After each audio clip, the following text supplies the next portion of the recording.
पण तुम्ही इथे येऊन बसले असाल तर तुम्ही हायर होण्याचे तुमचे दिवस आहेत. तुम्हाला खूप ताकद लावलेली आहे पाडण्याची, तुम्हाला खूप ताकद लावलेली आहे तुम्हाला घायल करण्याची, पण तो परमेश्वर म्हणतो भजन संहिता 91 मी तुझ्यावरती प्रगट केलेली. तुला कोण स्पर्श करू शकणार नाही, तुझ्या मुलाबाळांना कोण हाणू शकणार नाही, तुझ्या मुलांचं रक्षण मी करेन. हालेलुया. काही लोक तुमच्याकडे बघतात की तुमच्याकडनं त्यांना काही मिळतंय का, पण काही लोक आहेत ते तुमच्याकडे कसे बघतात, ह्यांच्यामध्ये काही दोष आढळतोय का? समजते तुम्हाला?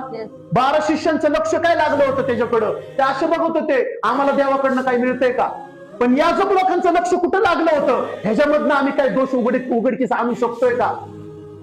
मी खरं सांगतो, माझ्यावर कुणाचं लक्ष लागलेलं माहितीये? Praise the Lord. माझ्यावर माझे दोष काढण्यासाठी ह्या बायबलला जे ओळखतात ना त्यांचं लक्ष माझ्यावरती लागलेलं आहे. Praise the Lord. पण माझ्याकडे ते पण लोक बघत आहेत जे अपेक्षा बाळगतात की ब्रदरांकडनं आम्हाला काहीतरी शिकायला मिळत.